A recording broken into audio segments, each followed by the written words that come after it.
I'm Collin, and this is a Ferrari 458.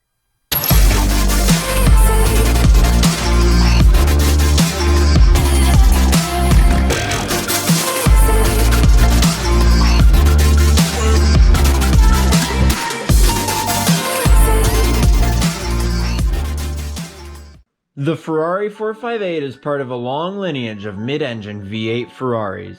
Some cars have slipped under people's radar, such as the 348, but the 458 did not do that. In fact, it stands out above them all and represents the end of an era, and may potentially be the greatest of them all, receiving almost universal praise from anyone who has had the pleasure of experiencing one. So today, I intend to find out if this car really deserves its praise, or if it was overhyped. Subscribe and stay tuned until the end to find out. The Ferrari 458 was the end of an era in many different respects, one of which was the design. The exterior of the car was designed by Donato Coco at Pininfarina. It is widely regarded by many as one of the best looking supercars and one of the best looking Ferraris. And I am in love with the design of this car.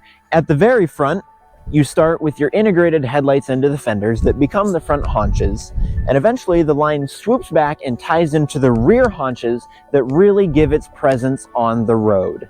The Ferrari 458 was designed with aerodynamics in mind. At the front of the grille, we have these aerodynamic fins that act as a spoiler that flex, and the faster you go, it changes the pitch of the fin to give you more downforce at higher speeds. Now with the Ferrari 458, you can get two different 5-spoke wheel designs, one being thicker, one being thinner. This one is my personal favorite. Now behind these gorgeous wheels, we have the standard carbon ceramic brakes. One of the main staples for any Ferrari or any supercar in general is the engine. To access the engine, you open the door, and down on the rocker sill, you will find your latch to access the engine bay. And the heart of the beast is a 4.5 liter naturally aspirated flat plane crank V8, and this is actually where the car gets its name, the first two numbers being the capacity of the motor and the last number being the cylinder count. And this glorious engine makes 561 horsepower and 390 pound-feet of torque, and redlining at 9,000 RPM. Another stylistic feature I love is the tri-exit F40 style exhaust pipes. It gives for an aggressive look and really brings the rear end together. At the back of the car, you will also find air ducts that lead to heat exchangers. So here we now find ourselves inside of the Ferrari 458. And let me say, I really do like this interior. This specific car is spec'd out with just about every carbon option that you could possibly imagine. It has the carbon steering wheel with the LEDs. We have all the carbon fiber surrounds for all of the vents, carbon fiber insert for the passenger side dash, and a carbon fiber insert for the center console. It even has the carbon fiber door inserts, which is a very rare option on just about any Ferrari. Now, Ferrari offered two different seat options. We have the comfort seats, which we have here, and then you also had the carbon fiber bucket seats. You could get many different designs on them, this being the style seats. You also get the Daytona style seats or the diamond stitch pattern seats. Now, the interior actually had a lot of influence from none other than Michael Schumacher, and that definitely shows when you look at the steering wheel, because anything that's on a stock is on the steering wheel, such as your turn signals, your different light settings, your engine start button, as well as the window washers. You also have the Manatino switch, which you have many different modes that you can select from. You have wet mode at the very bottom, and then you turn it up to sport, then race, and your different traction control settings on, off, all that sort of stuff. Turning our attention back down to the center console, you have your button for the convertible hardtop, and then you have the rear window up and down, and then above that would be your buttons for your windows, and you also have your automatic and manual button for the paddle shifters, your reverse button, as well as your hazard lights.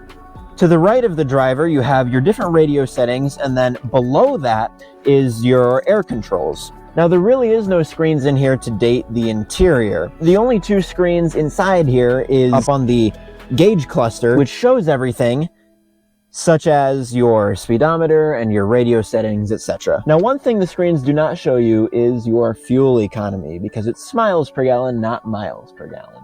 And it only takes 14 seconds to put the top up or down. Take a watch.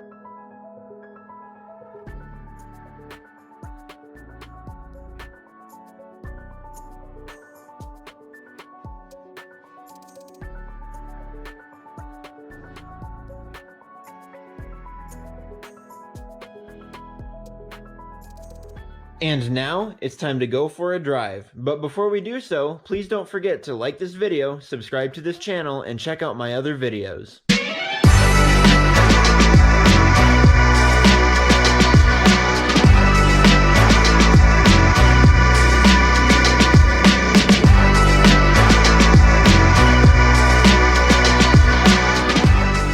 So here we are inside the Ferrari 458. Wow, this is awesome. Oh my gosh! 9,000 RPM. This is just wild. It drives so nice. You get a lot of feedback and communication from the steering, and but it's also easy to drive. Like, I just can't comprehend how competent this car is. It is just wild.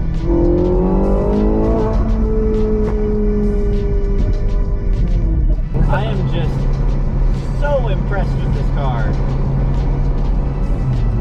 And you can just pop it into 6th, 7th gear, and you can just cruise at whatever speed you want to cruise at. And it's just so nice. And it's a really nice place to be in here too, with all the very nice leather and materials.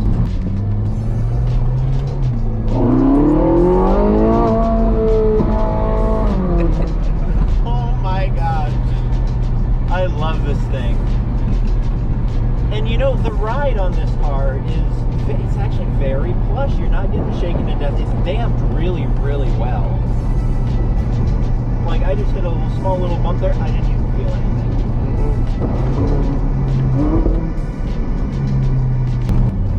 And you know, the power is so accessible. I mean, it's not like you're losing traction or anything. It's just so comfortable. It just goes.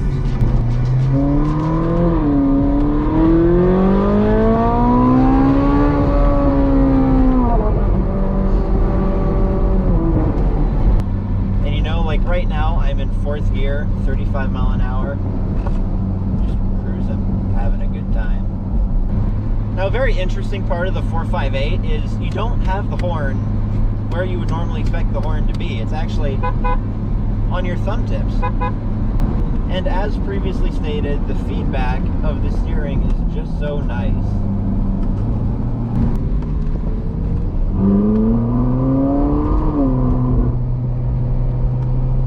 I also must mention the experience with the roof down is just, it's like no other. I mean, you get all the engine noise, and it's right there, and it's right behind your ear, and it's just one heck of an experience.